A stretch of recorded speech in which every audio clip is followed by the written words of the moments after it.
The other day at the ashram, I spoke to you about Easter, about the birth of Christ and his resurrection, and the message of Christianity, that is resurrection.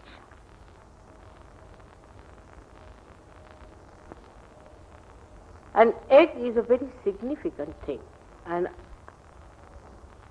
it is written in one of the ancient scriptures in India why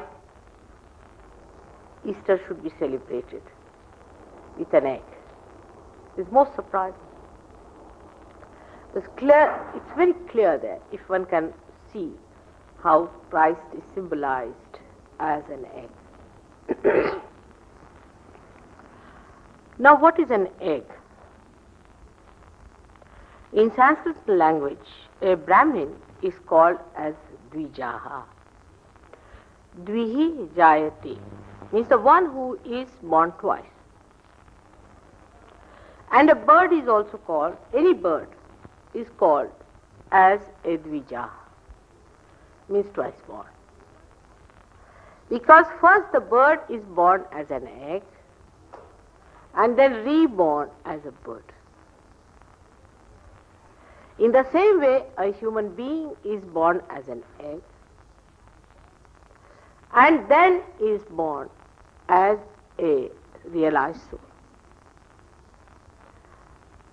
Now see how significant it is that both are called by the same name.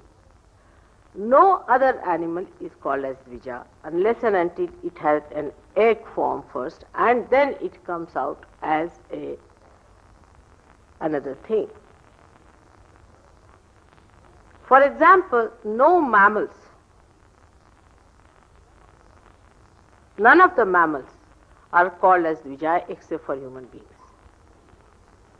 It is remarkable in the zoology, if you read, that mammals do not lay their eggs.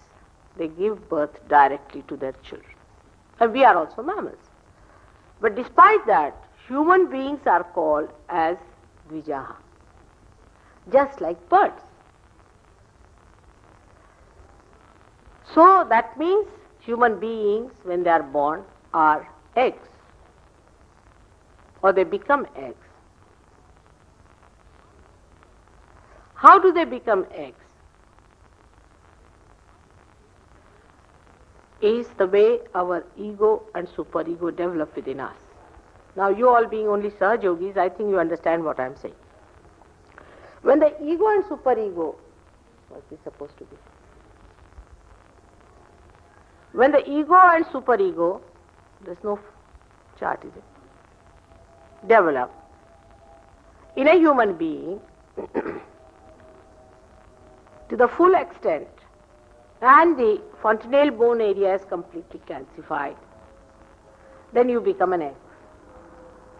You get completely separated from your mother, from all the pervading power of God. And you are left to yourself as an egg till you mature within yourself inside the shell of the egg in your freedom to a point where you are ready for hatching. The mother bird has to pierce in the head of the egg and you come out as birds. You are already there inside, developed. And then you fly out into the space of all-pervading power of divine love. So how significant is Easter and why Christ? He came on this earth because he had learned the idea, he had practiced the idea, or we can say that he was an expert on this, that he could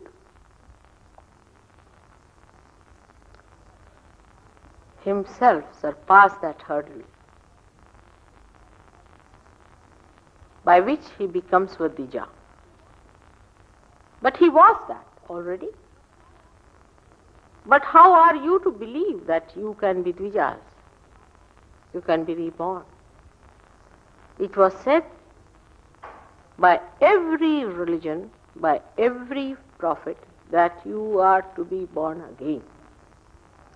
Unless and until you are reborn, that means baptism, not this kind of baptism, but the real one, unless and until this shell is broken on your fontanelle area, you cannot become the Dvija.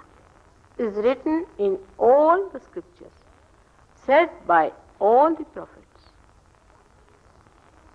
Somebody had to show you that this can be done. He being the divine power itself, the Pranava, he being the Brahma itself. His rebirth was resurrection, bodily resurrection. While yours is a resurrection which is in your consciousness.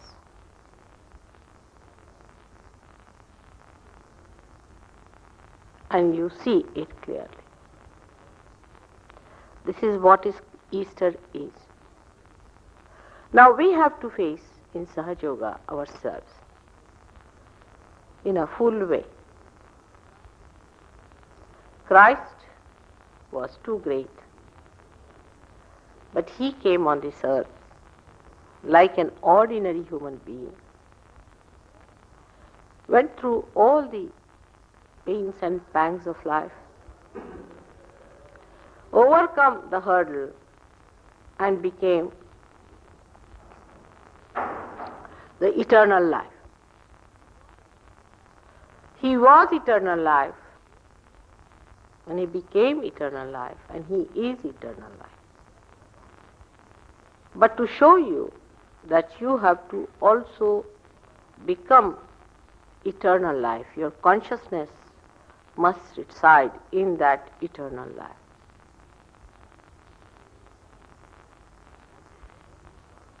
That is only possible after realization if you know the value of that eternal life.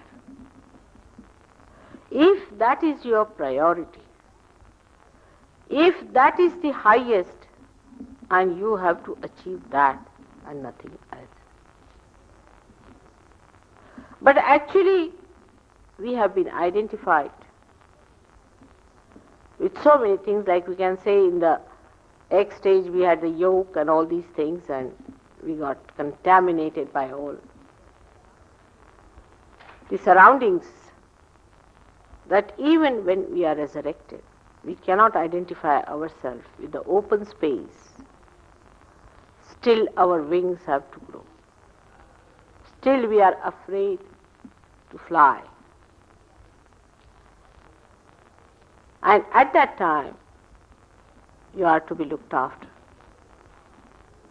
But if you are prone to go back into the egg stage, you can go back. This is the only difference between a human egg and a bird's egg. Though I would say a realized soul never loses his realization.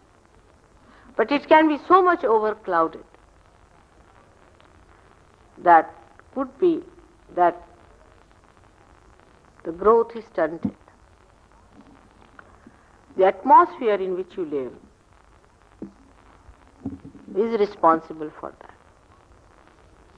You must have your own willpower. You must have your own understanding, your own character to stand up to it. You will be amazed that the chicken that we eat cannot fly. But if you want to see them in the forest, you will be surprised. They are one of the fastest moving birds. They are exactly the same as the chicken we have in the house. No difference. If you put both of them together, you will find they are just the same. In the color, in their weight, in their appearances, in the way they walk, everything. But you put them together, and at the slightest disturbance, one will take off very high up, while the other would not know where to run. It will just purr and go into a small place where it will be caught again and cut and finished. So if human beings have to understand the importance of eternal life, they must know that they can change the atmosphere. They are much more powerful than chickens are, aren't they? Chickens can be dominated by the atmosphere. But a realized soul, through his vibratory awareness, through the radiations that are passing through him, can change the atmosphere. He can change his surroundings, he can change his friends, he can change his parents, his brothers, sisters, his relations, his surroundings. He can change his town, he can change his country, and he can change the whole world.